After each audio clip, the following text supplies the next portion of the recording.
As everybody knows, Travelers Club's theme for this year is A Bouquet of Memories. And I would like to title my talk today, this works, A Bouquet of Memories for Mother. I would like to tell you a personal story that spans almost 100 years from China to the US, but also about an intriguing search for a piece of my mother's history. And somebody has already introduced, this is my mother, Kitty, and we kind of dragged her here without knowing what's going on, because otherwise there will be many nights of sleepless nights before this happens. And David had the honor of going there, because if I had gone there, she'll say no. Kitty has been staying at Westfield Manor for the last 2 years. She suffered a very severe stroke, and due to expert trainer such as Tracy Heck, who is here today, and her really tough as nail perseverance, she has regained some of the ability. She can walk with a walker a short distance. It's really, really very fortunate to have somebody like that fighting. Let me just go over very briefly her short life of 98 years. She was born in Shanghai, 1916, and unfortunately she lost her mother at the age of 5. And because of the uncertainty of many things happening in that country and her father's career, she moved a lot, all over the place in China, until she landed in Yenching, which was the capital of China at that time, and she graduated from high school there in Yenching. She was barely, I think she was 16, and she decided to take the entrance exam for a university 600 miles away, all the way north in Peking or Beijing. Sometimes people pronounce it differently. And it's called the Yenching University. It was a brand new school, and she thought she would like to go there. And later on, at one of these informal chats I had with her, I said, why did you apply for Yenching, you know, in Beijing? Did you want to get away from the home? Which is, I can say we all did that, right? We want to get as far away as possible for college. In those days, this is 1933, not many women attend colleges or universities. She was in the forefront. She actually was the first woman who went to college in her family. So she took off on her own, on the train, from Nanjing to Beijing, all by herself, just turning 17. It's pretty amazing. I mean, nowadays we have kids with parents schlepping, you know, SUV of stuff to move in for the kids, right? Including matching bedspread and curtains. So she landed in Yenching and decided to major in home economics. At that time, home economics was in vogue, and it was especially considered very modern and Western in this old Chinese society. It was a discipline considered as a science to help students to learn how to manage a home, raising a family, as well as maybe have a career and be an independent woman. She graduated in 1936, and shortly in November of that year, she married my father, who had just returned from the United States with a master's degree in not home economics, but in economics from the University of Michigan. Buckeye fans here? Waiting enemy territory. She raised 3 children. Although she was from a well-to-do family, she believed in having a career. She worked in the American Embassy in Chongqing, China during the war and after the war. And then later she worked at the American Embassy in Taiwan, where we lived. And when we moved to this country in the 50s, she worked as a statistician for the United Nations headquarters in New York City until she retired in the 1970s. Then she moved here to Wooster when my father passed away in 1998. So this is a rundown of 98 years' work.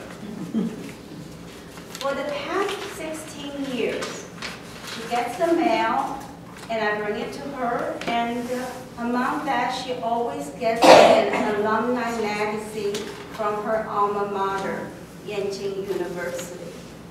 This June, the magazine came. She read it, it's in Chinese, and she said to me, you know what? It's an article about the history of home economics at Yenching University. And then she added, towards the end of the article, there was an entry, 1937, with my name and my thesis title, 衣服简论. I translated loosely, a study on fashion. That's what Ginny Fan comes in, the home ec professor. She said, I suppose I wonder if it's still around. I wonder if it's being kept. Since so much has happened in China with wars, invasion, and change of regime. And besides, my school isn't there anymore. It has become part of Peking University after 77 years. And then she said to me, kind of in a hushed tone, she said, you know, I was really worried about that thesis. I was afraid if I flunked that thesis, I was not going to graduate. I guess you did pass it, you graduated. So David and I started thinking, wouldn't it be nice to track that thesis down, even though it just seems so impossible, and present it to her? And that would be the best news we could hope for. Even if we don't, maybe we can find some information just from the good old days at college. Now, and no leads. The only thing we could think of is in the alumni magazine, there's an email address of the editor. We don't even know who he is, where he is. He might be in China, he might be in the States. So I said to David, would you please email this editor? Being from a profession in teaching, you might kind of trigger a response from him instead of some old lady from Wooster, Ohio. So he emailed the editor explaining if we could find out the writer of the article and where he is, where we can contact him. A week later, the editor replied. He said, the author is Professor Wang. Professor Wang from Fujian Normal University in Fujian, China, which is only about 1,200 miles south of Peking, where we're living. And here is his school address. So I thought, well, I got to write a letter to him. Now you don't know, my Chinese is poorer than my English. I've been here for almost 60 years. At the age of 13, I moved here, and my Chinese is really rusty, especially to write a formal letter of inquiry in Chinese. So I got smart. I wrote it in English and emailed it to my dear cousin Mary in Taiwan and said, would you please translate it for me into proper Chinese and send it back to me? She's such a dear. Of course she did. She translated it and she added even the contact, my street address and email address in the letter.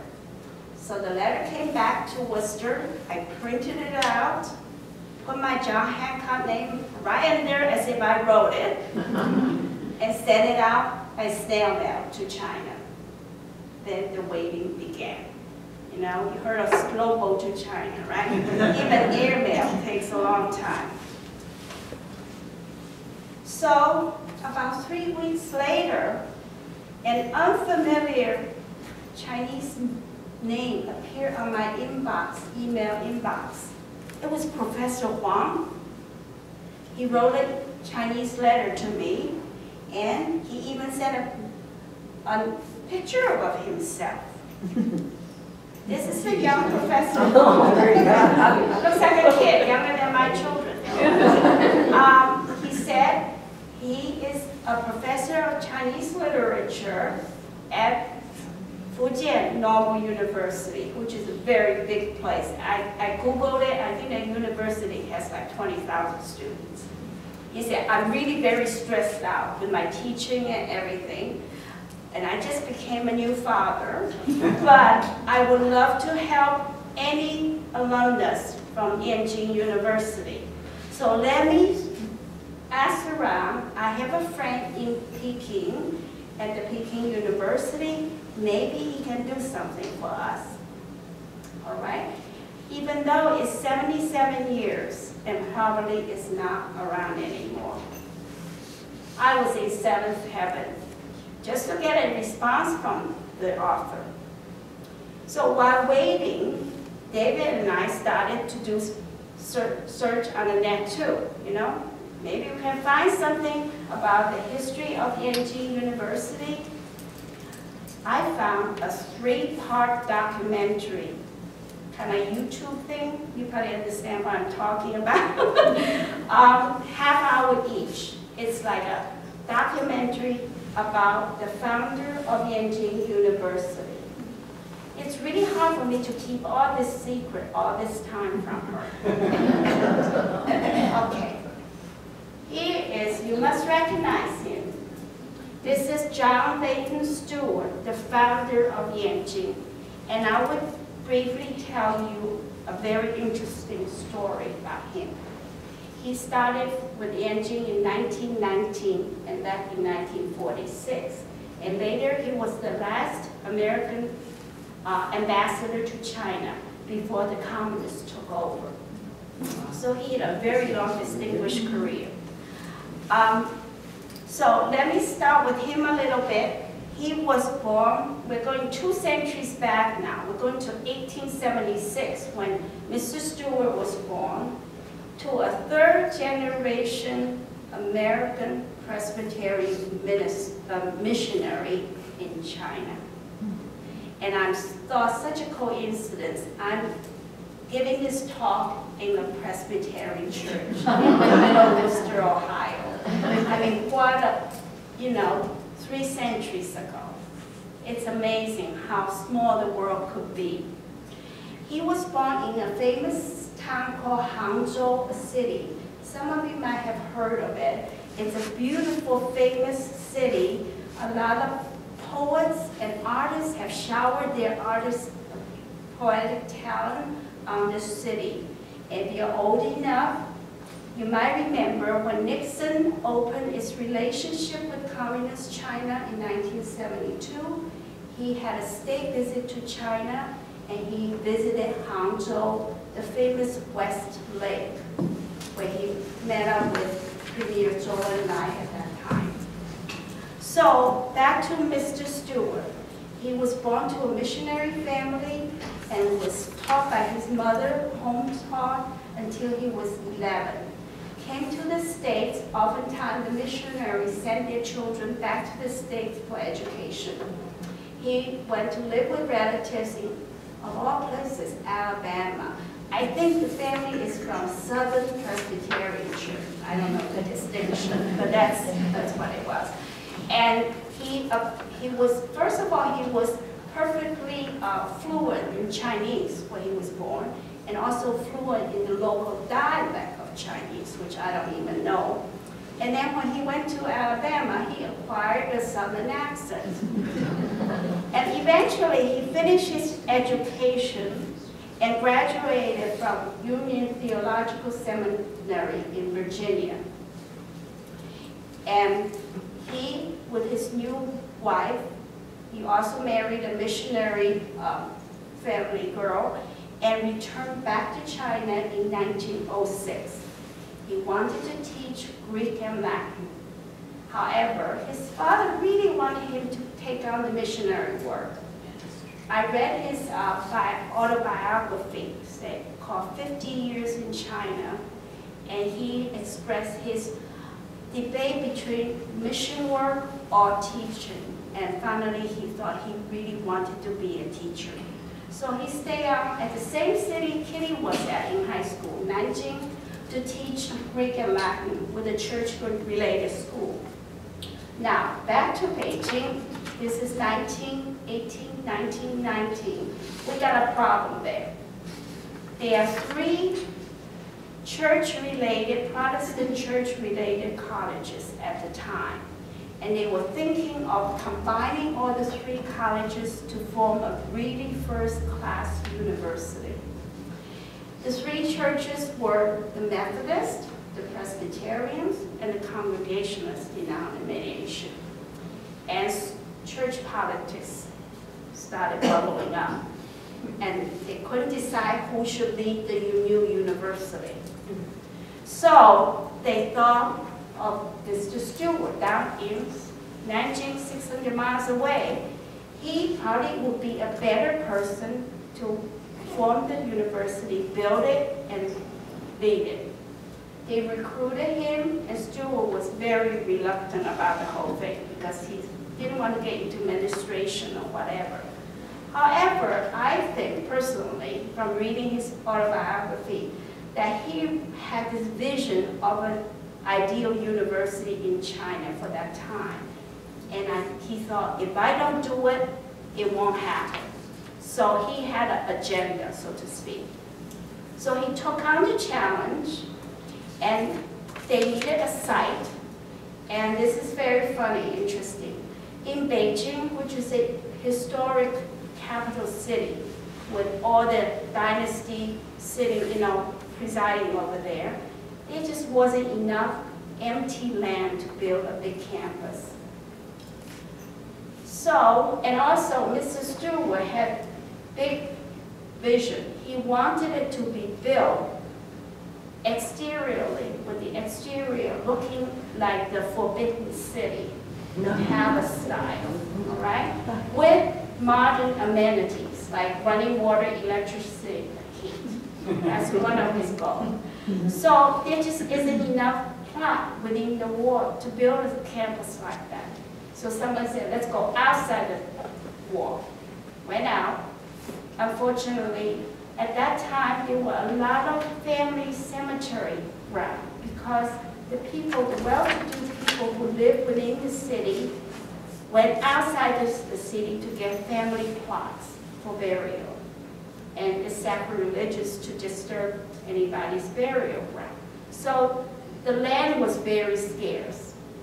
So somebody suggested to him, why don't you look into the so-called abandoned palace garden that belonged to the last Manchu dynasty that's sitting outside the wall. They have this suburban garden, Forbidden City garden.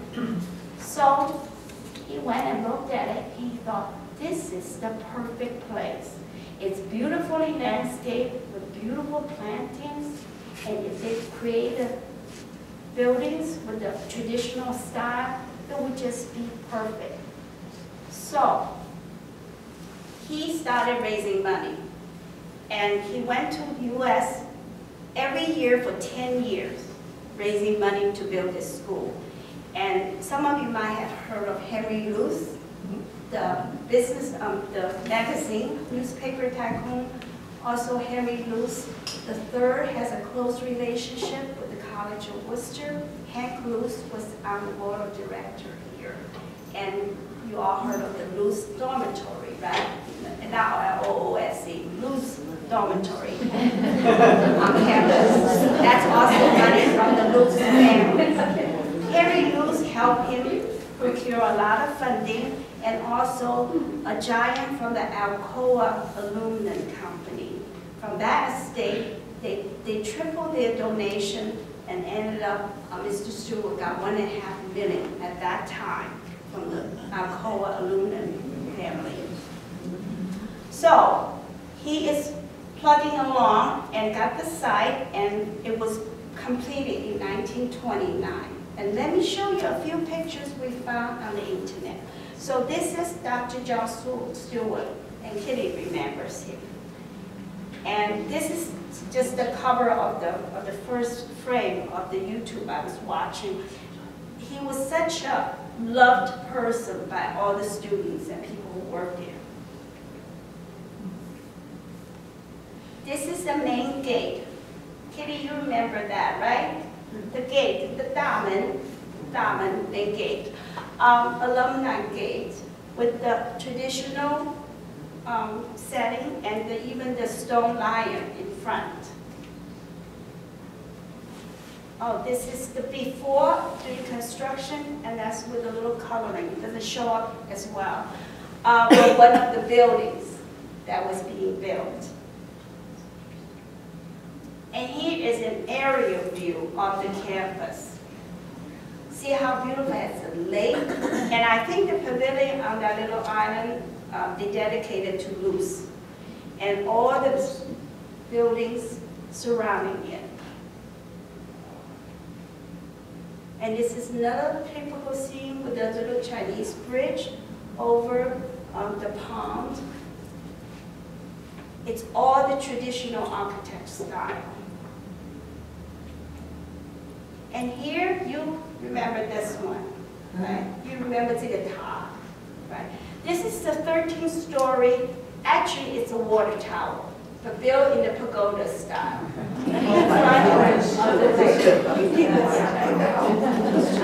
So, work got completed. They opened in 1929. It was one of the top 3 universities in China. And I read somewhere it was complimented as the most beautiful campus in the world at that time. And so it was, I never knew, I never seen the place. I just, never thought about how beautiful it was. So, go back to our search.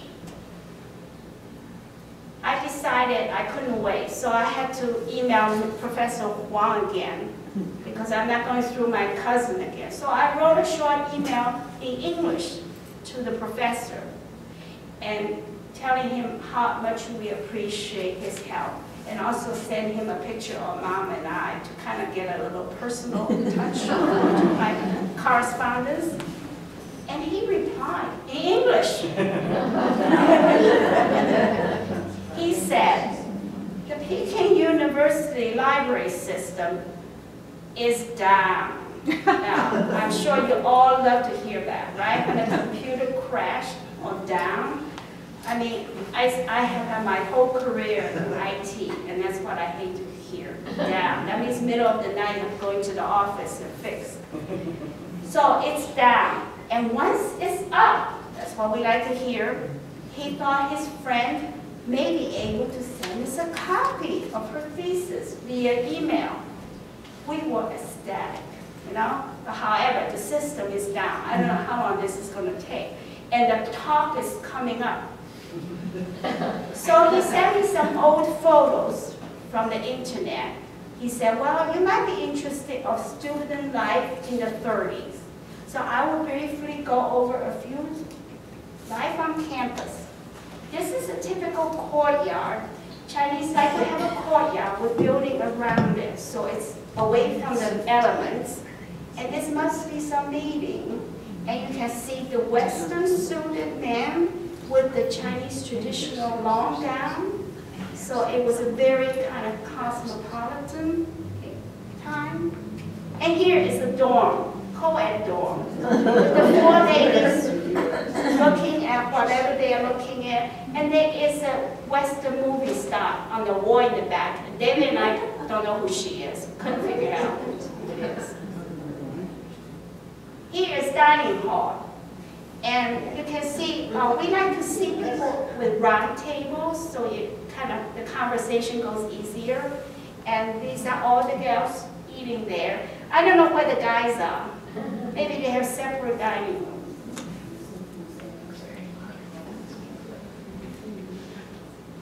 Here's a typical table of 8, we usually call it. Somebody got up to get something. And look at all the dishes in the middle there. I mean, they were well fed. And then there's a waiter in the back, you know? So I think Lowry Center eat your heart out, you know? And here's a cute one, field work. I'm guessing it's either home economics or early childhood education. You got 4 students gathered with their little toddlers, all bundled up. It's really cold, no central heating. So look at these kids. So I'm just guessing either it's home ec or early childhood ed. And here is, this one, I'm pretty sure this is home ed. This gal is taking scrupulous notes about what they're eating, and the chopsticks are flying. Okay, she's taking notes of what the kids are eating. And this is the picture I want to kind of go over. One night, I was watching that Stewart YouTube, this 1.5 hour thing again for the 4th time, or whatever it was, hoping I see something. As I'm going bleary-eyed, the last part of this documentary went by, and there was this group picture. You know, it just goes by. And my subconscious thing, did I see her? Did I see her? And of course, I don't have the technology to freeze or rewind, so I went back to the beginning of the documentary and started watching again. So I went through an hour. Finally, it's coming, and it went by again. And I thought, I'm pretty sure about that. So I called David. He was in Florida, and I said, David, I think I saw a picture that's really good. And so first of all, tell me how to freeze the frame, all right? And tell me how to keep it, save it on my desktop. And I told him it's probably 1 hour into the thing, blah, blah, blah. So finally, the 2 of us got onto the same frame, the same picture. And David looked at it, and David said, I don't know, because I never knew her when she was that young. True enough. And I sent an email to my 2 kids. Do you think this looks like Abu? They come back and they say, we don't know Abu that young. So, I suspect the lady in the black sweater in the front row holding on to something. Is that you? I think so.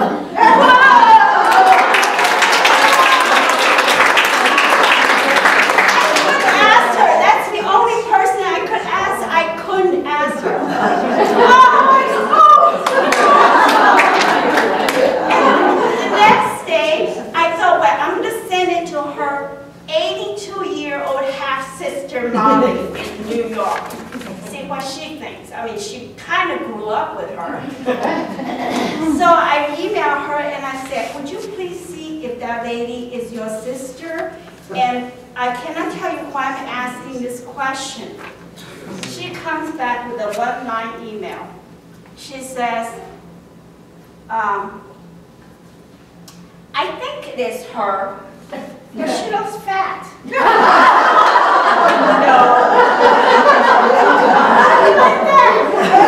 And just between you and me, Aunt Molly has been on the chunky side. So, I'm so happy. I think I can just quit talking. I lost my place even. Anyway, okay, let me get back to this. So, we thought we still have to wait. We just still don't have the document. Okay, let me see, where was I? Okay, so that really, what were you doing here? What was the occasion? Sing some songs. Oh, a lot of guys there, huh? I thought I know that man. Oh, so I started back and said, I'm going to look again. And then I found another picture. And I know 100%, I know this is her. Because is the tennis team, and she played tennis. Oh my. This is she, the second one from the left. That's you, I'm sure. Have you seen this picture? No. I This is from the have another internet. one, big one. Yeah, now, so that got me really, I was so ecstatic. I found two from that YouTube. And then I went to her house. That girl was Mao Zedong's secretary. Which one? Oh. The one on the left? She died a long time ago. Oh, she was, Oh my see, we're getting gossips here. I think I should have her give the talk now. So I went to her house, knowing pretty well I wouldn't find any pictures. She moved so much. Where Things did were you lost. find these? On the internet. See, I've been busy. So I only found two in your house. Somebody sent them to you. And I know they are hers because, you know, and I cannot take credit. These were sitting in her house. I stole them now. This one. You are second one from the right, huh? I have this one. I took it. I got it. What is the team? What is this about? Huh? What is this going on here? Lois. No, I don't know. But what's this? What are you doing? Is that tennis? It's just, and I think volleyball club. Oh, okay. Volleyball. But I want to show how interesting. You have a Caucasian student all the way on the left, right? It was so cosmopolitan. And then next to her, she mentioned is Lois. I call her Auntie No Lois. You know the second one. Yeah, I know the second one. She's 1/4 Caucasian. Actually, she's such a dear. She helped us find our first apartment in New York when we moved here. So I remember her fondly. And by accident, everything just happens. David was doing a research this summer about a Chinese student who came to the College of Wooster at the turn of last century. And while he's doing all this stuff, he found another Chinese student who came in around the same time to the College of Wooster. And was around, what, 1915, 1916? Okay. And he said, do you happen to know this guy's name is Yin something? Yin Shangde. So right away he asked Kitty, do you know Yin Shangde? She said, yeah, that's Lois' father. Oh, this girl's father. We never knew her father came to Worcester. So it's a small world. Now the next one is the volleyball team. You can tell the Lynette and the volleyball. And she's the far one on the right, right? Right. That's you, over there. she's shorter than others. Okay, I'll quickly go over. I kind of lost my place. And we found this on the internet too. Your yearbook, 1937. Do you remember that cover? No. Probably don't remember. It's a yearbook cover. And then inside we found one page from the yearbook. He is hairstyle fashion. On the top, the girl says, 1937, fellow classmates hairstyle. And she drew the hairstyle and named each style. This one is the butterfly, the second one from the right. Do you remember the hairstyle? Somebody drew it. Okay. So, all kidding aside, we were getting really encouraged. So, I'm so happy. I can't believe that was you. I mean, it went by so fast. I don't know why. I was half asleep, actually. Okay, a week before Thanksgiving, we're getting close. Another email came from Professor Wang with good news. He has located her thesis at the Peking University library. Okay, here Prue comes in, the library. He even sent me a page of the, I don't know what you call it, register? No.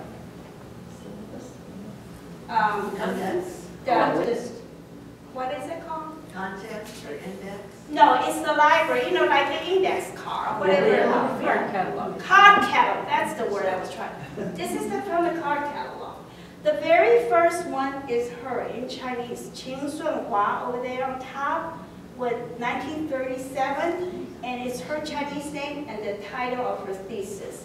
And next to it is a call number, right? B640 apostrophe 37, must be 1937. C is her last initial and 441. How do you like that? So it is there with a call number. However, I hate to disappoint you too, we still don't have the thesis. We have gone through a lot of crazy stuff and hassle.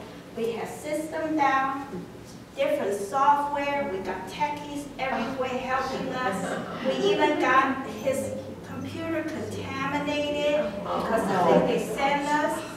And finally, when I saw that call number, I said to David, can we get College of Wooster inter-college library loan?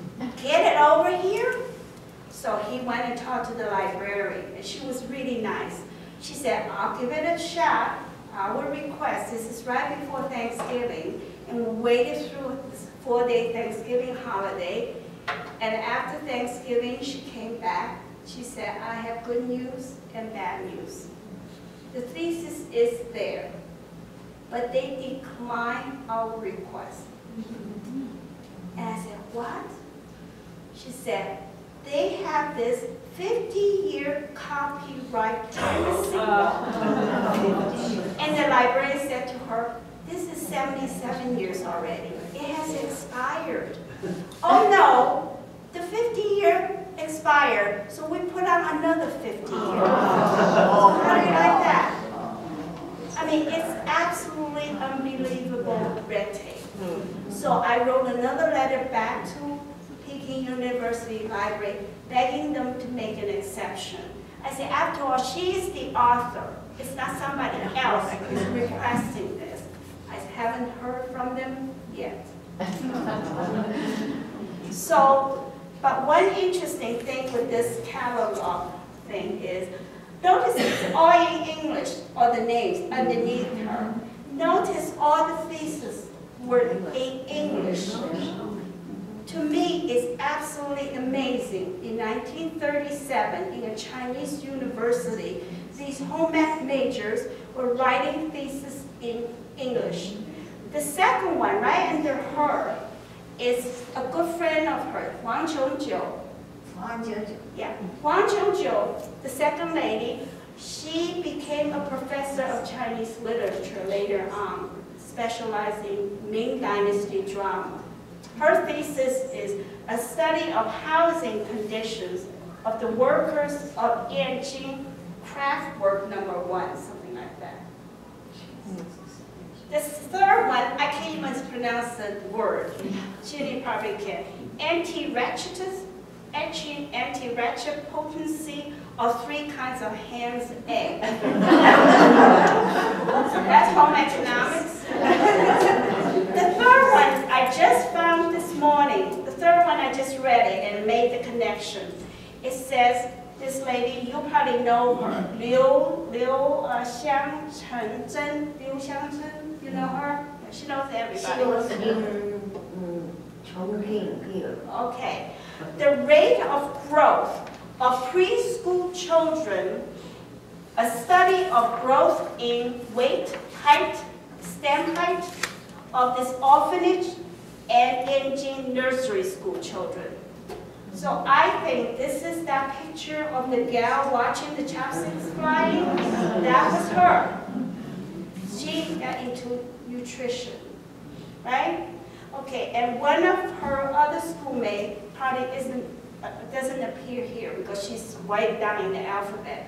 She later became, she went to Johns Hopkins and got her degree in nutrition and became a professor of nutrition in Johns Hopkins for many years. That's another one of her good friends. So it's much to do about, we still don't have it. But I'm glad it's there. The communists are having tight rein over it. So I would like to end my talk with one more photo to show you.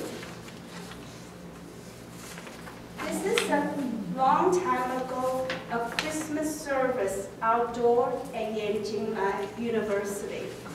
You can see the pagoda in the distance and the pond in front, snow-covered, and President Stu was conducting the Christmas service outdoor. She didn't attend, I know that. So on behalf of my mother and David, we want to wish you a Merry Christmas and many, many happy memories.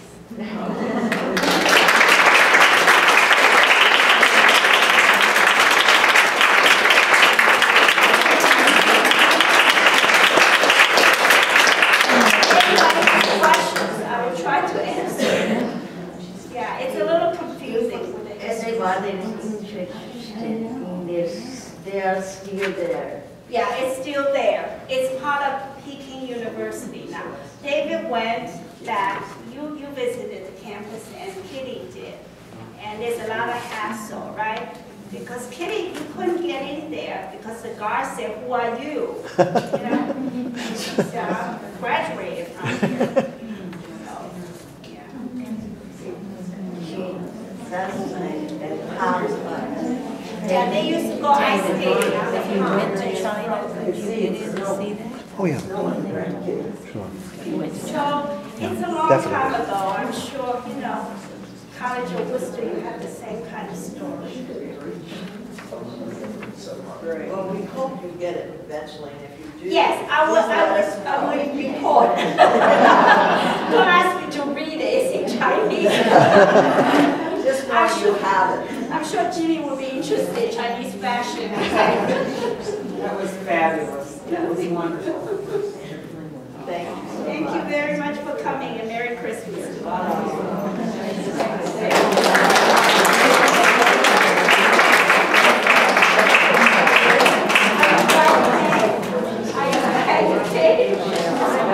I said to her, "What happened if you didn't marry Dad? What would happen? What were you going to do? You know, you graduated." And she said to me, "Well, I was going to go abroad." She said, "Oh, and I was going to go teach home economics in Java." Java? What in Java? Java, you mean like in Indonesia? Then where did you come up with that?